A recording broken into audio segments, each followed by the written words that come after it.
피할 수 없으면 즐겨라 라는 표현이 있습니다. 들어보셨죠? 미국 심장 전문의 로버트 엘리엇이라고 하는 분이 말했다고 하는데요. 매사 어려움이 있다고 할지라도 그것을 긍정적으로 받아들여라는 것이죠. 그래야 고통이 좀 줄고요. 또한 그것에서 스트레스에서 조금 더 해소될 수 있다라고 하는 의미입니다. 그래서 궁극적으로는 이게 몸에 좋다는 것입니다. 그러지 않고 막 한탄하고 막 불평하고 막 어떻게 하면 이걸 피할 수 있을까 몸부림치면은 사람이 이제 더 추해지고 스트레스는 더 이렇게 많아진다고 하는 거죠. 그래서 몸 건강에 좋지 않다. 피할 수 없으면 즐겨라. 그런데 우리 인생에서 피할 수 없는 것이 있습니다. 뭐 여러 가지 가운데서 이 고난이라고 하는 거죠. 근데 고난이 탁 하고 닥치면요, 아, 즐겁다라고 하는 사람은 없습니다. 고난이 딱 닥치면 또 이런 일이 생겼나 하면서 굉장히 마음이 어둡고 무겁습니다. 이제 뭐 하나 또 지나가려고 하니까 또 여름이 탁 또 생기게 되면 정말 좀 도망가고 싶다, 삶에서 좀 피하고 싶다는 생각을 가지게 되지 않습니까? 그러나 이 고난이라고 하는 것은 결코 피할 수 없는 것이죠. 우리가 정말 하나님을 위해서 잘 살고 충성하고 좋은 일 하게 되면 우리는 피할 수 있다. 이 고난이 우리에게 다가오지 않는다라고 생각할 때가 있습니다. 그거는 완전히 착오라고 하는 거죠. 왜냐하면 욥을 생각하면, 예수 그리스도를 생각하면 그분들이 뭐 죄가 많으셔가지고는 그런 고난을 당하셨습니까? 결코 그렇지 않습니다.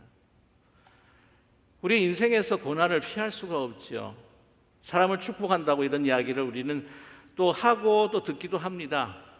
이제부터는요, 꽃길만 걸으세요 그럽니다. 근데 하나님께서 창조한 이 세상이 뭐 꽃길만 있습니까? 가시밭도 있고 또한 돌짝밭길도 있고 뭐 평지도 있죠. 그러나 심지어는 낭떠러지가 우리를 맞이할 때도 있습니다.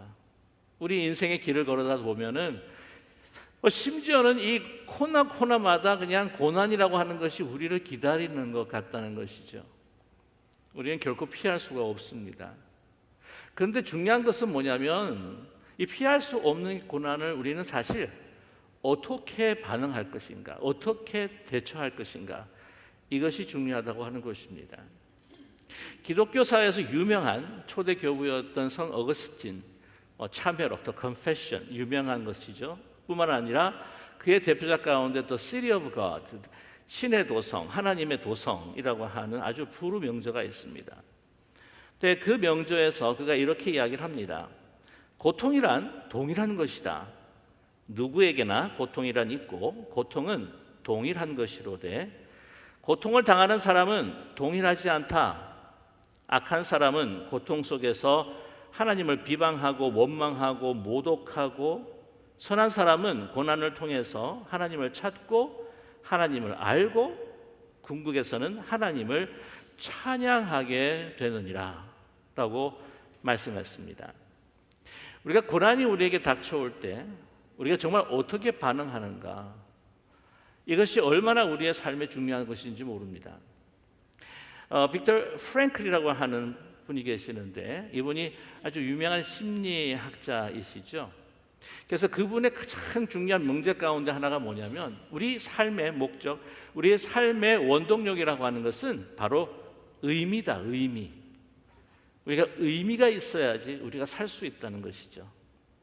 근데 그는 나치 독일 강제 노동 수용소에서 아주 죽을 고비를 넘겼던 사람이었습니다. 여러분이 너무나 잘 아시는 악명 높은 아우슈위츠에서 그는 이 많은 자기의 형제 자매들이 죽어가는 모습을 보면서 또한 자기의 생명에도 큰 위험을 느끼며 살았습니다. 그러나 그는 서바이벌이었습니다. 살아남은 자였죠. 그가 적은 그 저서 가운데 죽음의 수용소에서라고 하는 저서가 있습니다.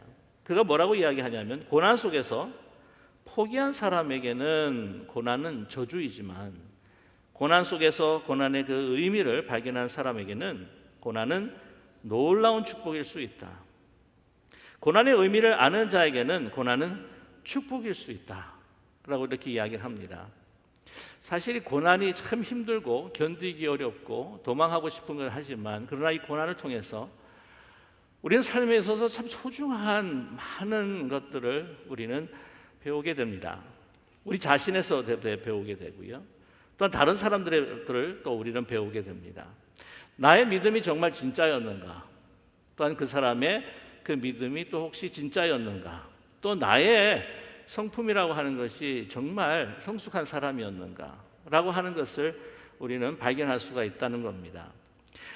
그냥 화창한 봄 날씨, 모든 것이 다 좋을 때는요, 사람이 다 좋아 보이고 다 비슷비슷해요. 그러나 진정한 그 한 사람의 인격, 나 자신의 인격, 나의 성품, 그 상대방의 성품, 그것은 고난 가운데 어려움이 닥칠 때에 어떻게 행동하고 반응하는가, 그것이 진정한 자신의 모습이요, 또한 그 상대방의 모습이라고 하는 거죠. 그래서 이 고난이라고 하는 것은 참 우리 삶에 있어서 아름다운 많은 것들을 제공해 줄 수가 있습니다. 오늘 베드로 사도는요, 이 편지와 서신 가운데 이 고난에 대한 말씀을 나누고 있습니다. 그런데 오늘 읽었던 본문을 보게 되게 되면 고난을 이렇게 하면 당하지 않게 된다, 고난을 이렇게 하면 피할 수 있게 된다 라고 말하지는 않았습니다. 그 고난을 어떻게 우리가 대처할 것인가 하는 것을 우리에게 분명히 밝혀주고 있습니다. 그런데 이 고난에 대해서 어떤 종류들이 있는지 세 가지 종류로 19절과 20절에서 우리에게 말씀해 주고 있습니다. 19절과 20절 다시 한번 여러분께 봉독해 드리면, 부당하게 고난을 받아도 하나님을 생각함으로 슬픔을 참으면 이는 아름다우나 죄가 있어 매를 맞고 참으면 무슨 칭찬이 있으리요. 그러나 선을 행함으로 고난을 받고 참으면 이는 하나님 앞에 아름다우니라. 이렇게 말씀합니다. 자, 첫 번째는 뭐냐면 부당하게 고난을 받는 겁니다. 우리가 한국계 옛날 그 번역을 보게 되면 애매하게 이 고난을 받는 것이죠. 또 두 번째 보게 되게 되면은 20절 상반절에 죄가 있어 매를 맞고 참으면 무슨 칭찬이 있으리요. 그러니까 자기 죄로 인해서 고난을 받는 거예요. 자기 잘못으로. 그리고 이제 세 번째가 뭐냐면 20절의 후반절 말씀, 하반절 말씀인데, 선을 행함으로 고난을 받고 참으면 하나님에게 아름다우니라. 세 번째는 바로 선을 행하면서 받는 고난입니다. 예수 그리스도를 따름으로 복음에 합당한 열매를 맺으려고 성령 안에서 사는데 고난을 받는 거예요. 예수님을 따르지 않으면은요, 받지 않는 고난입니다. 이것을 소위 말해서 선택적 고난이라고 이야기하죠. 그러니까 첫 번째 같은 경우에는 애매한, 부당한 고난, 잘못이 없는데 받는 고난. 두 번째 같은 경우에는 자기 잘못으로, 자기 죄로 받는 고난. 세 번째는 예수님을 따름으로 받는 선택적 고난입니다. 제일 쉽게 생각할 수 있는 것이 아마 두 번째부터 쉽게 생각할 수가 있을 것 같은데요, 자기 죄로 인해서 받는 고난이 있습니다. 한 목사님이 이제 그 병원을 신방을 갔어요. 그래서 아프다고 권사님을 기도하고, 그 다음에 옆에 계신 분도 아프시니까 좀 기도해 주려고, 어디가 아프세요 선생님? 그랬더니 제가 막 허리가 너무 아파가지고 허리가 문제가 생겨서 이렇게 누워 있다고. 그러니까 어쩌다 그러셨어요? 그랬더니 제가 취미 생활을 너무 이렇게 좀 심하게 하다 보니까 그렇습니다. 무슨 취미 생활을, 제가 동양화 감상을 하다가요, 그래서 고상한 취미를 갖고 계시네요. 그러니까 그게 다른 게 아니고요, 아침부터 저녁까지 새벽까지 고스톱을 치다 보니까 허리가 나가버렸습니다. 결코 이렇게 자랑스러운 그 고난이 결코 아니죠. 그런 고난 같은 경우에는 고난이라고 이야기하지 않고, 죄송합니다, 이 성전에서 이런 말씀, 이런 강단에서 말씀, 이 생고생, 자초한 생고생이라고 이야기할 수 있을 거예요. 사필기정이라고 이야기도 가능합니다. 먹지 말라고, 피지 말라고 하는데 막 그걸 마시고 먹고 피고 해가지고는 막 몸이 완전히 다 망개지는 거, 그게 무슨 영광이 있겠습니까? 그 다른 사람들한테 더 힘들고 신세만 질 수밖에 없는 그런 이 고난도 아닌 바로 고생을 자초하는 것이죠. 뿐만이 아닙니다. 그거는 자기한테만 일어나는 것이지만 다른 사람한테 거짓말하고, 다른 사람들 해코지하고, 나의 유익을 위해서 다른 사람들을 이용하는 가운데서 다른 사람에게 정말 눈에 눈물을 흘리게 하면 나중에 결국에는요, 자기 눈에 피가 흐를 수가 있다고 하는 것이죠. 나의 부도덕한 말, 행동, 그것을 심을 때 그것으로 나에게 돌아오는 그런 어려움들이 있습니다. 그건 결코 자랑할 수가 없는 거죠. 다른 사람들한테 얼마나 하나님 앞에 부끄러운 것뿐만이 아니라 다른 사람들에게 부끄럽고 자기 가족들에게 부끄럽고 자신에게도 수치스러운 일이 될 수밖에 없는 것이죠. 그래도 그 가운데에서 회개의 길을 찾고 하나님의 그 올바른 길로 들어서서 주님을 찾게 된다고 한다면 그것도 사실 그 고난의 덕이 있게 된 것이죠.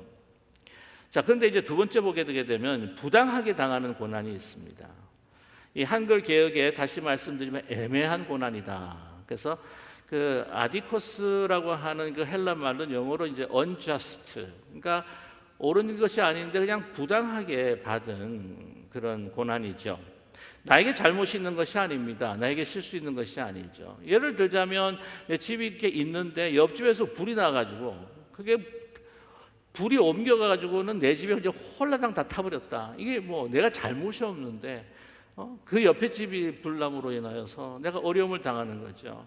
우리가 또 부당하게 어려움을 당하는, 고난을 당하는 경우가 있습니다. 그냥 잘 서 있는데 뒤에서 그냥 쾅 하고 이제 받아가지고는 몸이 막 망가지는 그 사태, 그런 것들은 정말 이 애매한 고난이 아니겠습니까? 하청업자로서 그냥 그 대기업에다가 막 물품을 열심히 댔는데 그 대기업이 이제 망하게 되게 되면 그 하청업자가 잘 열심히 일을 했는데 어려움을 당하게 될 수 있다는 것이죠. 자, 이랬을 때에 오늘 말씀합니다. 다른 사람한테 막 분노하고 막 욕지거리하고 막 이 세상을 갖다가 한탄하고, 그것이 보통 일반 사람들이 할 수 있는 것이겠지만, 그러나 오늘 말씀에 하나님을 생각하며 함으로 슬픔을 막 참으면 정말 하나님께서 아름답게 생각하신다라고 이렇게 말씀하고 있습니다. 여러분, 우리 믿음의 사람은요, 정말 부당한 일을 당했다고 할지라도 하나님을 먼저 생각하는 거죠. 여기에 분명히 하나님께서 이 고난을 허용하신 의미가 있을 것이다.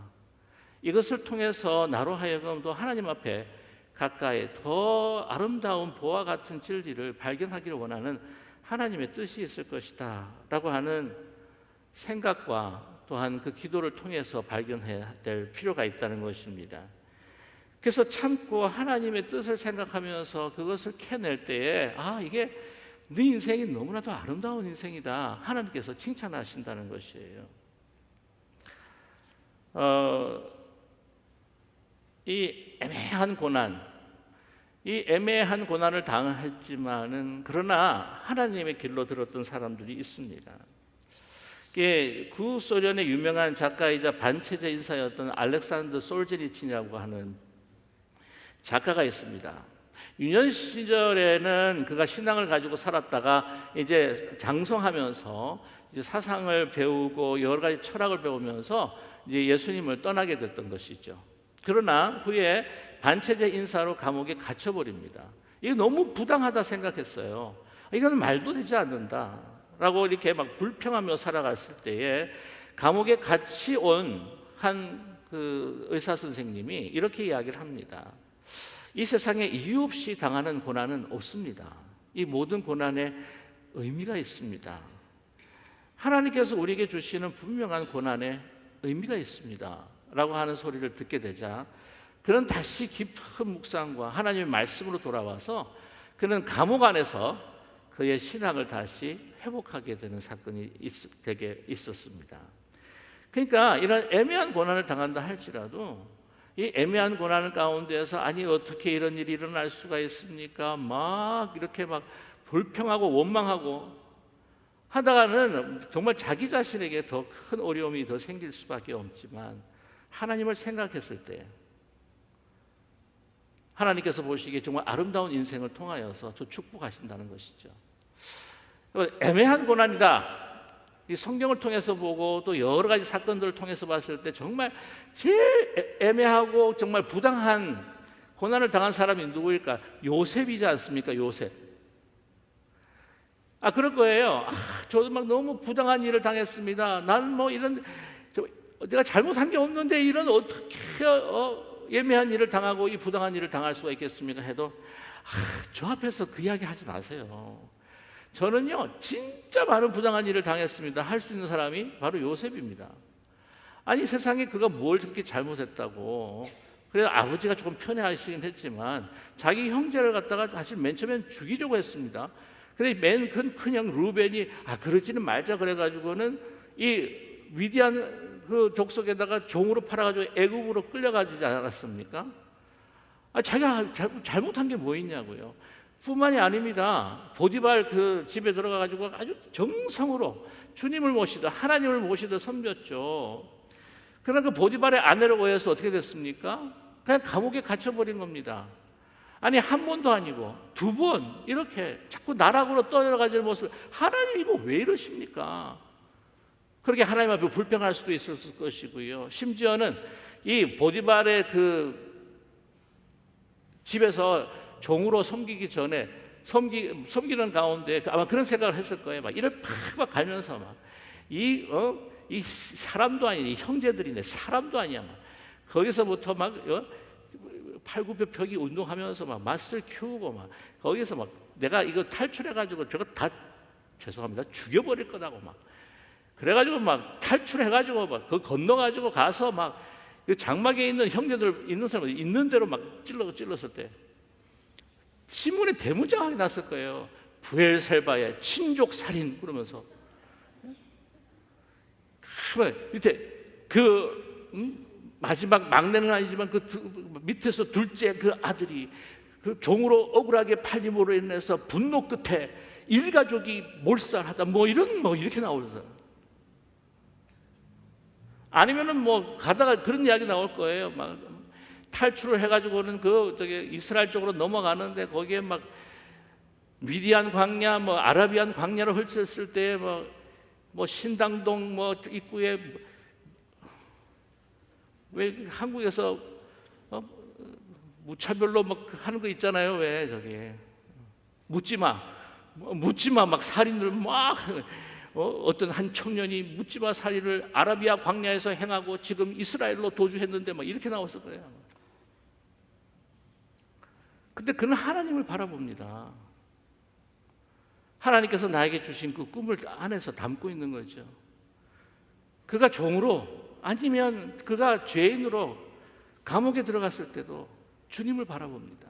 얼마나 애매한 얼마나 부당한 고난 가운데서도 그러나 하나님께서는 그 요셉을 얼마나 아름답게 만드셨습니까? 결국에는 총리로 세우셔서 자기뿐만이 아니고 가족들을 그 기아상에서 그 가뭄에서 살리시고 많은 민족들의 그 사람들 그 많은 수많은 애굽 사람들뿐만 아니라 많은 열방의 민족들의 사람을 살리시지 않으셨습니까? 애매한 고난을 당해도 하나님을 생각하고 묵상하고 하나님이 나에게 주시는 이 고난의 의미가 있겠지 하고 참으면 하나님께서는 그것을 아름답게 생각하시고 그 사람을 아름다운 인생으로 만들어 주신다는 거죠. 여러분 세 번째는 오늘은요 선택적인 고난입니다.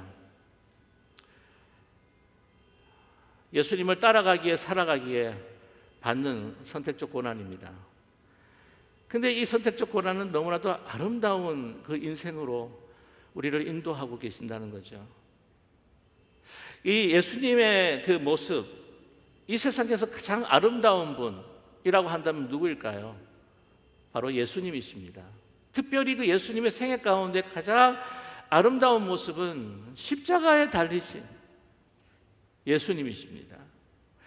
십자가는요, 그때 당시에 그 어느 누구도 쳐다보고 싶지 않는 멸시의 대상이었고 정말 생각하고 상상하고 싶지도 않는 정말 그 참혹한 상징으로 그들은 생각을 했고요. 그러나 예수님께서 그 달리심으로 인해서 그 십자가는 온 세상에 가장 우리를 구원하신 생명의 십자가, 구원과 사랑의 십자가, 우리를 살리시는 십자가, 가장 아름다운 십자가로 만드셨던 분이셨습니다. 뭐냐면 예수님의 그 모습이 너무나 소중하고 아름다웠기 때문이죠. 예수님이 왜 아름다우셨는가? 그걸 상세히 오늘 설명하는 것이 오늘 22절에서부터 25절까지 말씀입니다. 그는 죄를 범하지 아니하시고 그 입에 거짓도 없으시고 욕을 당하시되 맞대어 욕하지 아니하시고 고난을 당하시되 위협하지 아니하시고 오직 공의로 심판하시는 이에게 부탁하시며 친히 나무에 달려 그 몸으로 우리의 죄를 담당하셨으니 이는 우리의 죄에 대하여 죽고 의에 대하여 살게 하려 하심이라. 그가 채찍에 맞음으로 너희는 나음을 얻었나니. 예수님이 왜 아름다우실까요? 죄인 되어서 우리가 죽어야 할 그곳에 예수님이 대신 죄인의 모습으로 달리시고 우리를 의롭게 살리신, 정말 우리로는 상상하기도 힘들고 우리가 생각해도 그 마음에도 담을 수 없는 그 사랑, 우리가 죽음으로 사망에 이르는 것이 더 고통스럽기에 자신께서 그 십자가에 달리신 그 고통을 마다하지 않는 그 사랑의 깊이와 넓이와 길이, 그것이 우리에게는 얼마나 아름다움으로 나타나고 이 그 참혹한 형들이었던 그 십자가를 우리의 소망으로 만들었던 그 예수님의 아름다움, 그 아름다우신 분이지 않습니까? 오늘 보면은요, 죄를 범하지도 않으셨어요. 그 입에 거짓이 없었어요. 자기가 공경에 처했을 때에 십자가형이 달리려고 했을 때 그것을 피하기 위해서 거짓말하신 분이 아닙니다.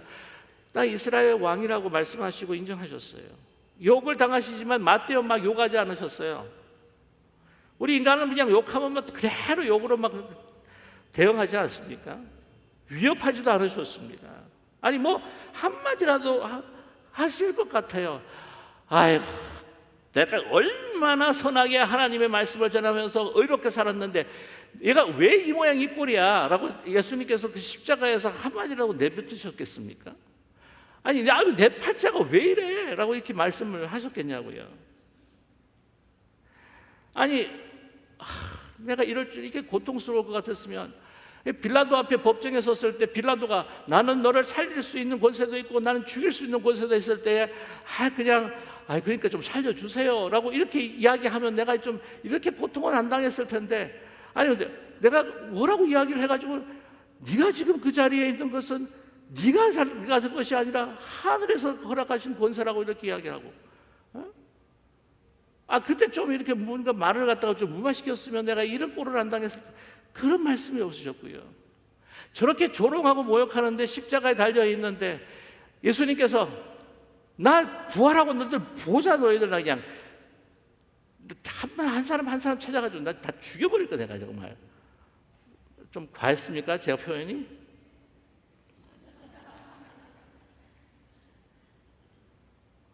너 심판 날에 한번 너 지옥에 넣고 다 지옥에 버릴 거야 내가.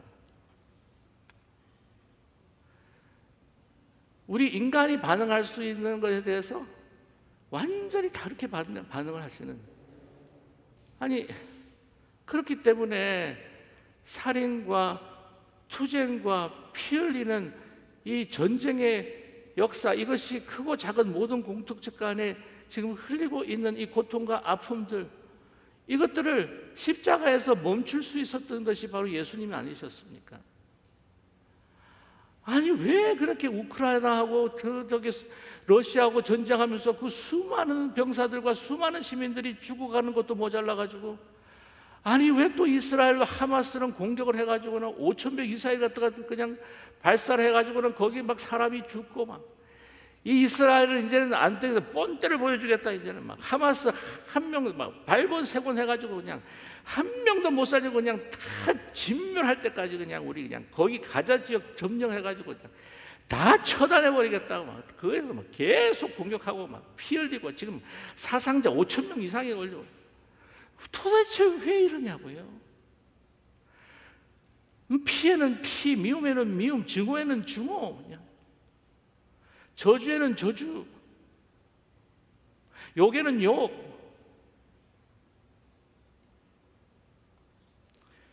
그러나 그걸 완전히 뒤바뀌어 놓으신, 도대체 이해하기 힘든, 하나님의 아들이시고 모든 능력을 갖고 계심에도 불구하고 거기에 아름다움이 있잖아요. 아름다움, 충격적인, 매료되는 아름다움. 어떻게 해서 그렇지? 어떻게 저럴 수 있지? 그래서 오늘 25절에 말씀하지 않습니까? 너희가 전에는 양과 같이 길을 잃었더니 이제는 너희 영혼의 목자와 감독 되신 이에게 돌아왔느니라. 그들이 영혼을 잃어버리고 방향을 잃어버리고 그 혼돈과 투쟁과 가치관의 혼돈뿐만이 아니라 뭐 어디를 가야 할지 모르는 그 피범벅이 속에서 그냥 사망의 길로 가는 그들이 이 예수 그리스도의 아름다움을 보고 너희들이 나에게 돌아오지 않았느냐는 것이죠.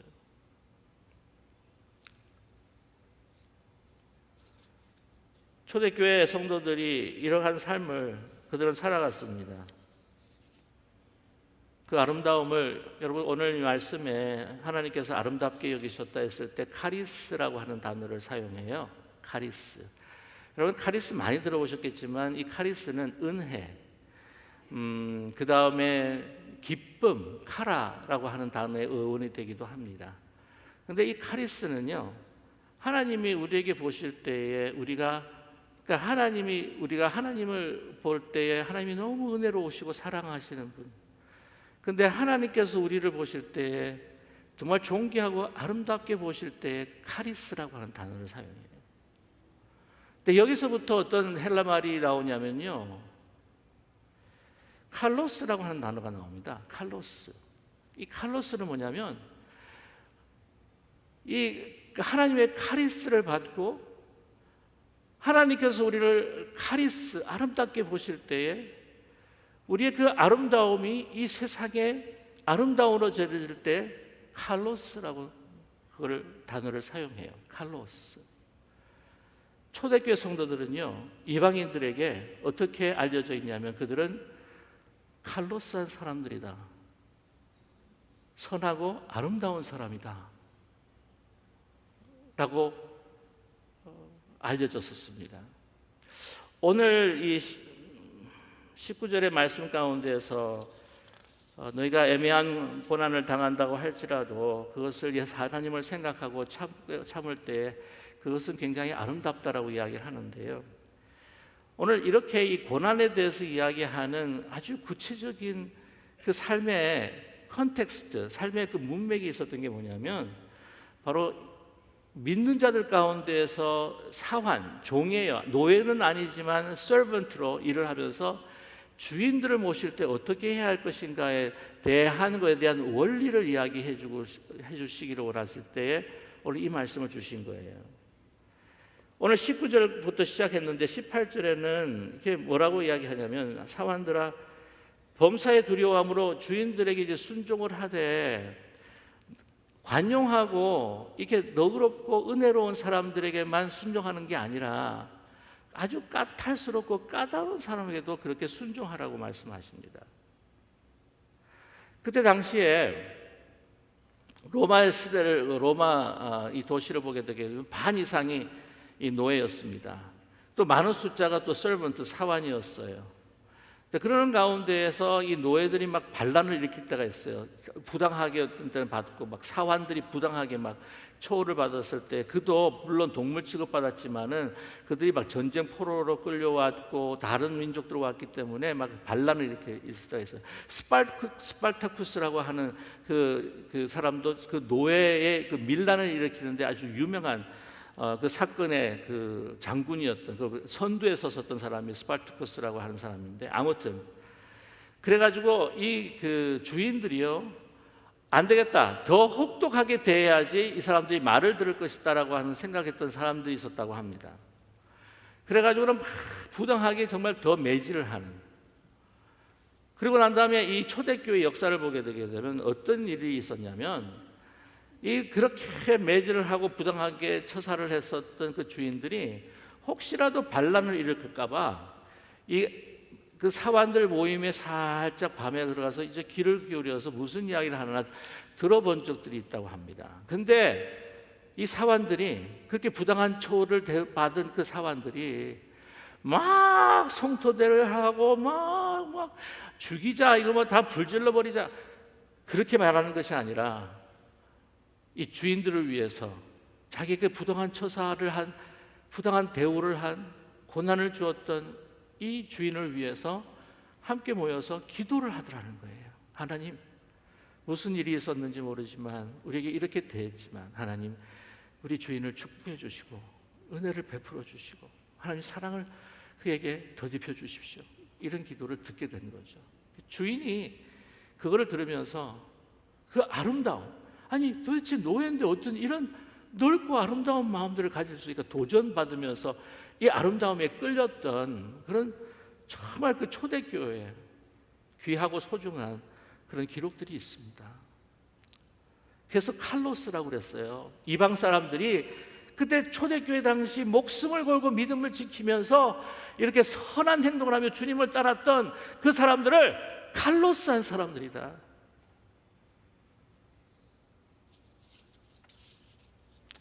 저와 여러분, 요즘 이 시대에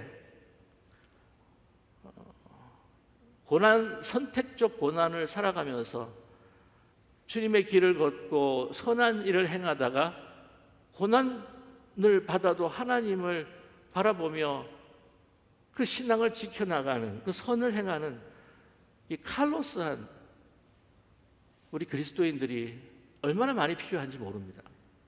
그렇게 생각하지 않으세요?